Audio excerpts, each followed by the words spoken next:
Kapatid, sa mga oras na ito, nais kong sumunod ka sa acceptance prayer na to. Subalit nais ng Panginoon na tanggapin mo siya ng buo sa iyong puso. Kung nangungusap sa iyo ang salita ng Panginoon sa mga oras na ito, sumunod ka sa panalangin na ito. Panginoong Hesukristo, inaamin ko na ako ay makasalanan. Maraming bagay akong ginawa na hindi nakalulugod sa iyo. Inaamin ko, O Lord, na yung mga salita, Panginoon, akong binitawan na hindi nakalulugod sa iyo. Inaamin ko, Panginoon, na ako ay makasalanan. At hindi ko kaya, Panginoon, na pagbaguhin ang aking sarili. Tanging ikaw lamang, Panginoon, yung kailangan ko sa buhay ko. Lord, patawarin mo ako sa lahat ng bagay na ginawa ko, Panginoon. Sa lahat ng kasalanan na ginawa ko, Panginoon. Patawarin mo ako, Panginoon, sa mga tao, O Lord, na nagawan ko, Panginoon, ng kasalanan. To those people, Panginoon, na ginawan ko, Panginoon, ng masama. Lord, sa mga oras na ito, Panginoon, inihingi ko sa iyo to ng tawad, Panginoon.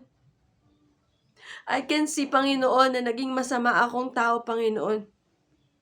Na hindi ako nakalulugod sa iyo, Panginoon. May mga bagay, Panginoon, na ginagawa ako, O Lord, na dahil sa mga pansarili kong pangkakapakanan, Panginoon. Lord, sa mga oras na ito, pumasok ka sa puso ko, baguhin mo ang puso ko, Panginoon, nang naaayon sa nais mo. Baguhin mo, Lord, yung puso ko, Panginoon, handang sumunod, Panginoon, sa lahat ng mga inuutos mo. Linisin mo, Panginoon, ang puso ko. Tulad ng puso mo, Panginoon. Manahan ka sa puso ko, O God. At sa mga oras na ito, Panginoon, ikaw na, Panginoon, ang masusunod sa buhay ko. Ikaw na, Panginoon, ang pakikinggan ko. Ikaw na, Panginoon, ang titingnan ko. At ikaw na, Panginoon, ang itatangi ng puso ko. Wala na akong iba, Panginoon, na papakinggan. Wala na akong iba na titingnan. At wala na akong iba na itatangi sa puso ko, kundi ikaw lamang, O Lord. Pumasok ka sa puso ko, Panginoon. Lahat ng space ng puso ko, Panginoon, baguhin mo. Lahat ng kadiliman na nakikita mo rito, Panginoon, bigyan mo ng kaliwanagan, Panginoon. Yung mga bagay na hindi ko maisuko sa iyo, Panginoon, sa oras na ito, Panginoon, isinusuko ko sa iyo, O Lord. Pumasok ka sa aking puso at maghari ka dito bilang Diyos sa tagapagligtas ko, Panginoon. Lord, sa oras na ito, Panginoon, hinihingi ko ang Holy Spirit na manahan sa puso ko at baguhin ang aking puso, Panginoon, nang naaayon sa nais mo. Baguhin mo ang buhay ko upang ikaw lamang, Panginoon, ang maluwalhati at maparangalan sa buhay kong ito.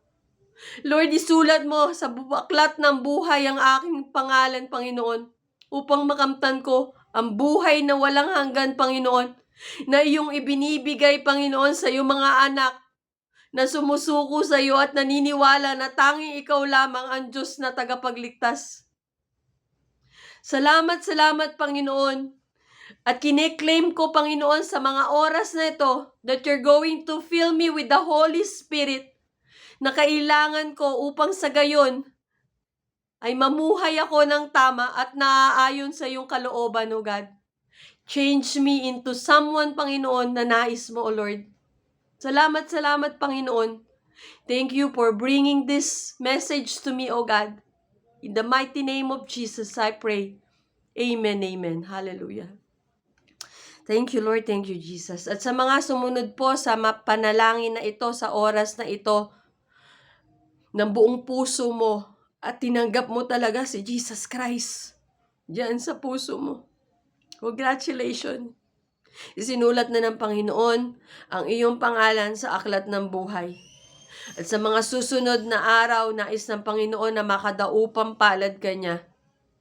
Manalangin ka araw-araw, magbasa ng salita ng Panginoon, at humanap ka ng church na malapit sa inyo upang magabayan ka sa iyong paglakad sa katuwiran ng ating Panginoon. Thank you, Lord. Thank you, Jesus.